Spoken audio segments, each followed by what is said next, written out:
Well, hello there, good people. Hi, I'm Jason with Green Country Agroforestry. It is a beautiful late winter morning here, right at the end of January. We're 8 weeks, well, actually less than 8 weeks away from the time for us to start planting our seeds indoors, our indoor seed planting, the things that need about 8 weeks to sort out before we plant them out. We're about 8 weeks away from that. So we are coming up at the very, very end of winter here. And it's just beautiful outside today. We'll probably have some freezing temperatures tonight and cold tomorrow, but for now it's a great time to get some work done. And we don't have many days left to get our work done because we're going to have more of those days of inclement weather, maybe some more snow in the forecast, things like that. Not every day is going to be great to work outside in. We might have 7 or 8 days of nice outdoor weather before spring gets here. So good time to get to work on things like this project behind me. But we're not going to do a video about the arbor today. I will be working on it later on. I wanted to take you around today and show you what's going on in late winter here in Zone 7A. So come on.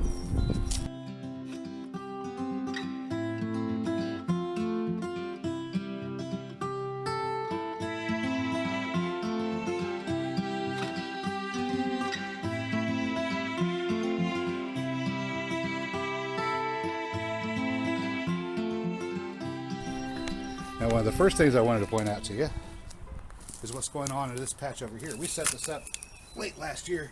I put some strawberries in here, which are still doing okay. The dog was digging around it and found a gopher hole, so we'll put the gopher hawk trap in there. Hopefully we'll catch a gopher. I planted a lot of clover, which is here. A nice good carpet of it down here. You can hear the birds. Aren't they wonderful? This is some of that purple dead nettle growing up here. We'll let it grow. It's not hurting anything. I've got a fig tree here that is still it's still soft and tender. The cold weather hasn't gotten to it yet. This is one of the hardy figs that I got from Lisa Kukla, one of our viewers. She happened to come across it and brought some samples of it to me, and we're trying it out. So far, so good. It's as advertised. It doesn't die. What else do we have going on here? This is some alfalfa. Looks like the frost finally got to it, but hopefully the roots are alive and we'll have it come back come springtime, not too long from now. Over yonder in this patch, you can see that the little sage plant that I transplanted is still alive and kicking and still green even this time of year. Worry about that. But this is the parent plant that sage came from over here on this side, and it's still nice and green and ready to start going come springtime. Now, if you happen to be living in a northern climate, maybe north of Zone 7A, you're not going to be able to get necessarily all of this. There's another one of those sages.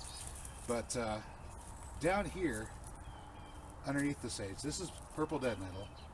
But these little plants coming up are part of the bee balm that we planted. I'll just pinch a leaf off. You can see they're still going even in the middle of winter, even after freezing weather. You can smell the thymol in these. This is a good natural antiseptic, and of course it makes flowers that pollinators love. So it's a medicinal plant, but it also attracts pollinators. And if you live in a more northern climate or a more southern climate, if you're on the other side of the planet, where it's hard for you to grow oregano or thyme to get that thymol, the good antiseptic thymol, then you can grow bee balm instead, and it will do an excellent job for you. And as you notice, even this time of year, we still have some greens popping up here, and they're going to get big and expand and drop some more seeds and spread like they have over here. Zoom in the future. All right, this is a little bit in the shade here of the grape arbor, but right down here I've got some of the, this is the peach colored daylily, and they are just starting to come up. These are one of the first ones to come up in the spring, and they actually last all the way until the end of the bearing season for pretty much all daylilies. So the peach colored are going to be around for a good long while. They seem to be the best climate adapted for here. Extremes of cold, extremes of heat don't bother them quite as much as the classic orange variety. All right, this down here is lavender. And sometimes it's kind of hard to tell with evergreens whether they're still alive or not. But I noticed that we still have lots of springiness to our foliage. The stems don't seem to be brittle at all. Now the scent is not as pronounced as it would be in the spring and summer months.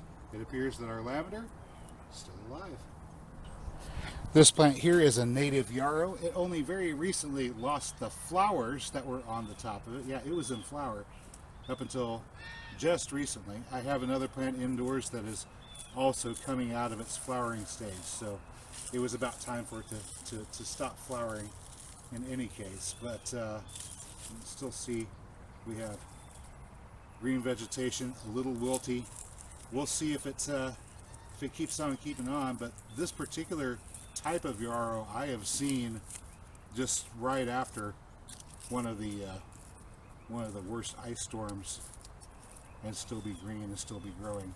This is a wild native yarrow, not that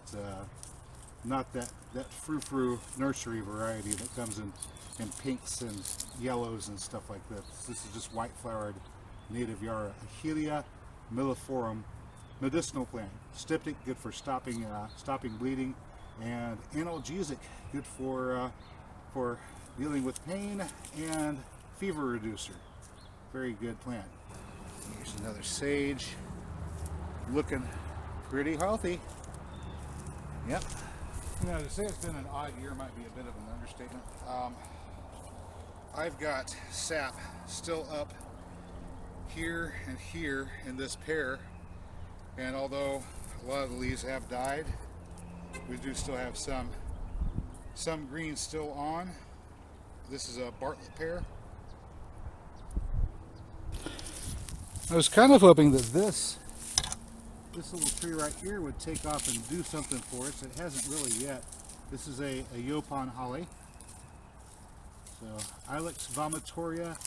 This is the umbelletta, the weeping variety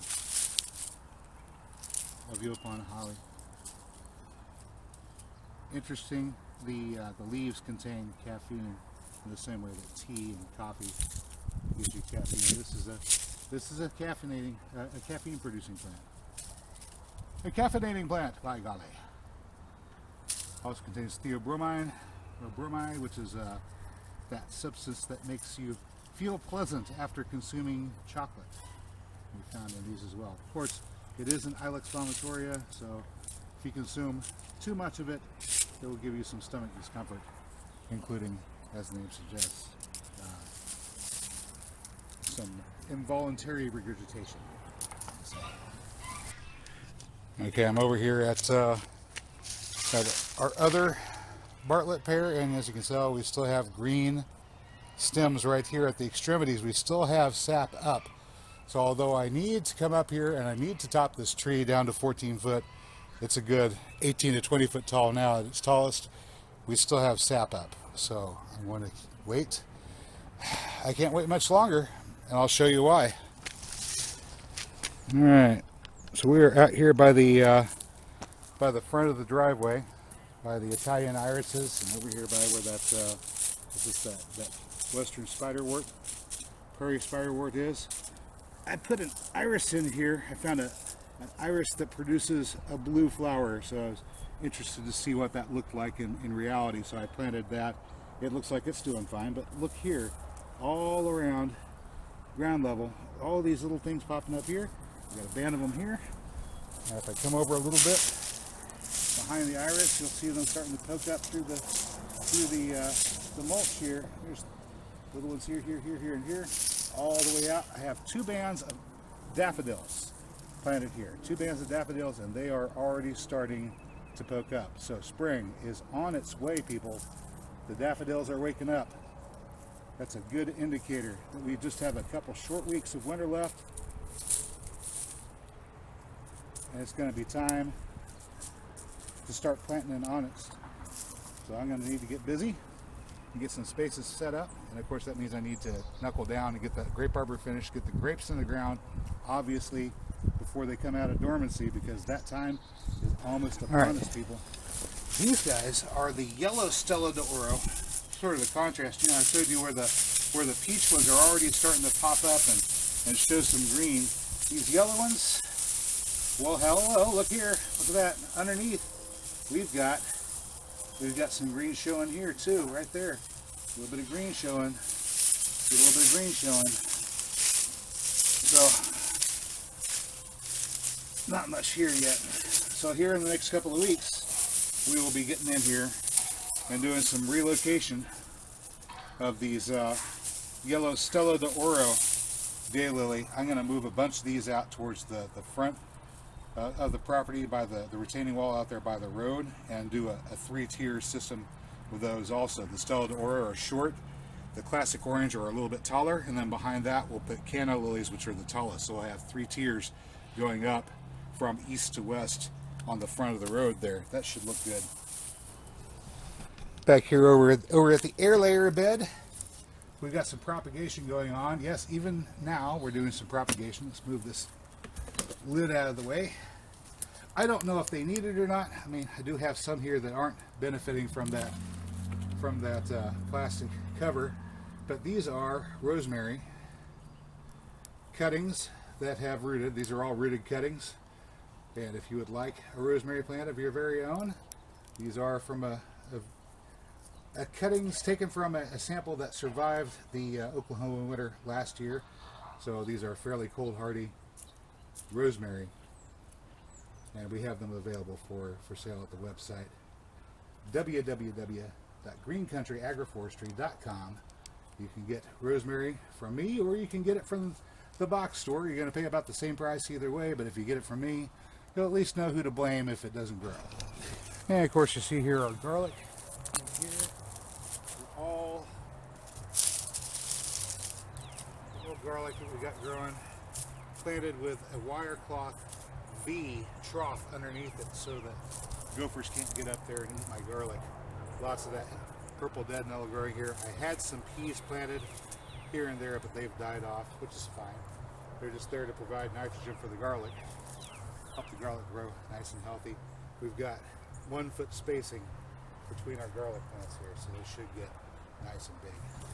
And there we go, good people. That's it for us right here in the winter, middle of winter. Wow, we still have stuff growing. We're, of course, 8 weeks away from indoor seed starting time and outdoor planting, direct sowing 30 days after that.